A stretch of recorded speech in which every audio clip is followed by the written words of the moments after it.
Hello bachcho, let's see this question. If alpha and beta are the zeros of polynomial fx is equal to x square plus px plus q, form a polynomial whose zeros are alpha plus beta whole square and alpha minus beta whole square.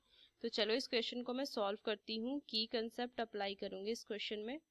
तो अगर मैं एक general quadratic polynomial देखूं तो fx is equal to ax square plus में bx plus में c, ये quadratic x की पावर 2 है, मतलब क्वाड्रेटिक पोलिनोमियल है, तो 2 रूट्स होंगे अल्फा एंड बीटा में मान लेती हूँ। तो अगर मैं सम ऑफ रूट्स देखूँ ना अल्फा प्लस बीटा, तो इसकी वैल्यू होती है माइनस में b upon a and alpha into beta product of roots होती है c upon a।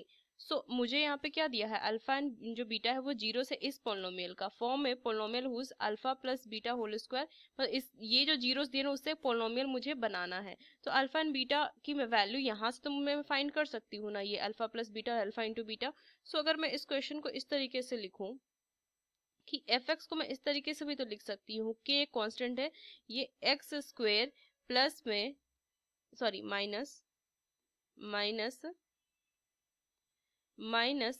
Alpha plus beta into x plus में अल्फा इंटू बीटा।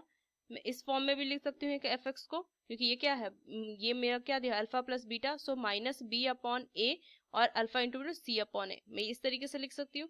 तो चलो इस क्वेश्चन को अगर मैं सॉल्व करूं अब, तो अल्फा प्लस बीटा की वैल्यू कितनी हो जाएगी, माइनस में अगर मैं कंपेयर करूं तो ये वैल्यू कितनी आ जाएगी, माइनस में पी आ जाएगी, और अल्फा इंटू बीटा देखूं तो सी की वैल्यू यहाँ से मुझे क्यू है तो क्यू आ जाएगी, और अपॉन में ए की वैल्यू 1 है, सो ये क्यू आ जाएगी। अब मैं ना let S is equal to sum of zeros लिखूंगी, sum of zeros and P is equal to product of zeros, product of zeros.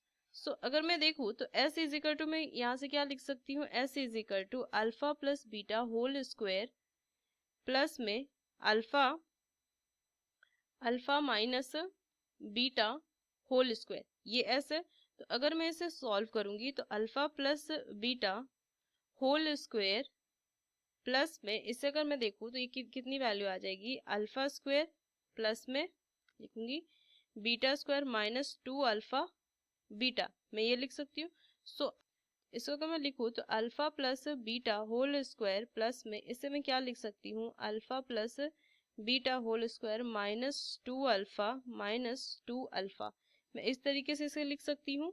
तो इस क्वेश्चन को अगर मैं फर्दर सॉल्व करूँ तो alpha plus beta whole square plus में alpha plus beta whole square और ये माइनस में 4 अल्फा बीटा, ये वैल्यू आ जाएगी।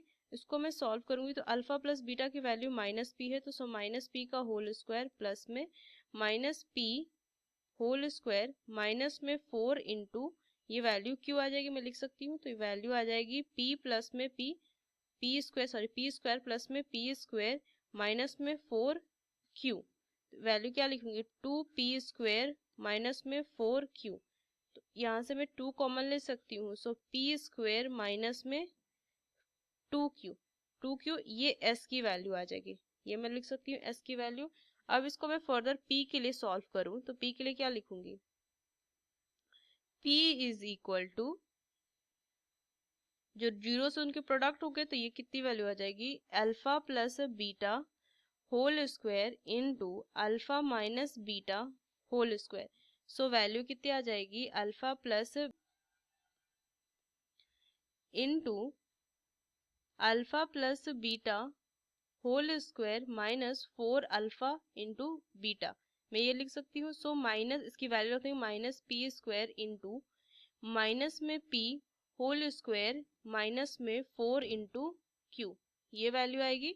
सॉल्व करेंगे इसको, equal to p square into p square minus में 4 क्यू, सो वैल्यू कितनी आ जाएगी, p to the power 4 minus 4 p square q, ये p की वैल्यू आ जाएगी, प्रोडक्ट जो मैंने लिखा प्रोडक्ट ऑफ जीरोस। तो अगर मैं इससे अब क्वाड्रेटिक पोलिनोमियल फॉर्म करूं इस तरीके से, gx is equal to k into x square minus s into x plus में p, इस तरीके से। तो मैं लिखूंगी k into x square minus s की वैल्यू कितनी आई थी, अगर मैं देखूँ तो यहाँ से लिखेंगे एस की वैल्यू कितनी थी, 2 into p square minus 2q।